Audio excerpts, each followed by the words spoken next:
Қайырлы күн, құрметті көрермендер, менің каналыма қош келіпсіздер. Бүгін сіздермен осындай өте дәмді әрі тез дайын болатын бризоль жасайтын боламыз.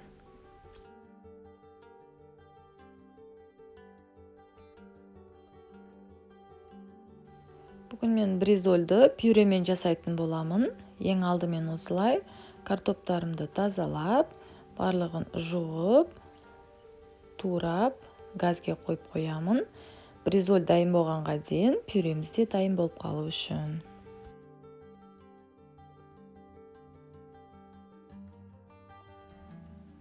Енді міне фаршымызды аламыз, оған пиязды салып, бұрыш, тұз, дәміне қарай салып, барлығын бірге араластырамыз.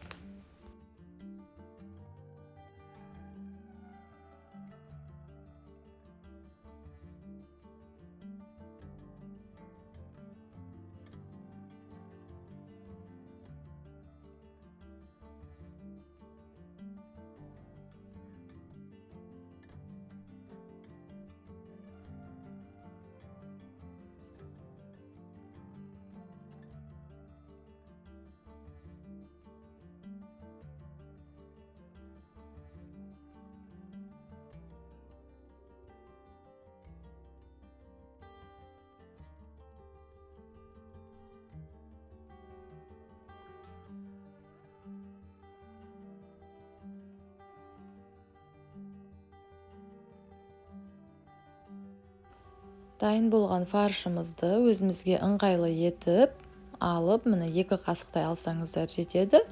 Дөңгелек пішінге келтіріп, осылай жасап аламыз.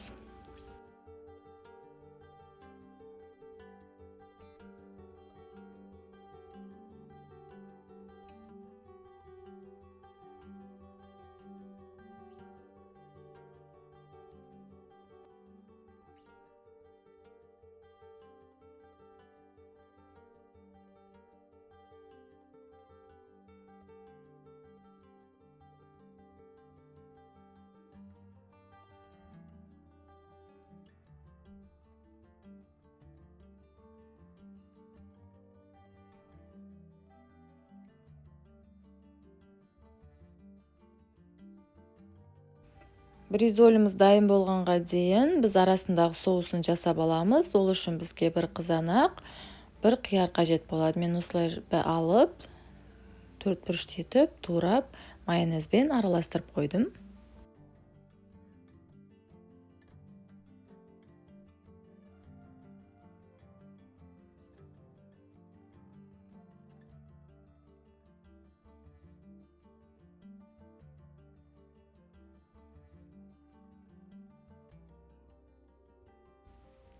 Мінекей біздің бір бризолімізға бір жұмыртқа қажет болады.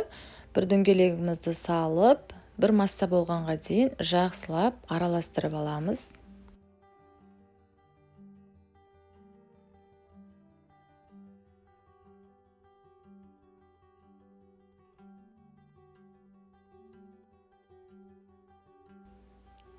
Міне осылай сковородканың ішін қыздырып, кішкене май жағып, тура блинчикке ұқсатып, пісіріп ала береміз.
Міне біздің бризоліміз дайын.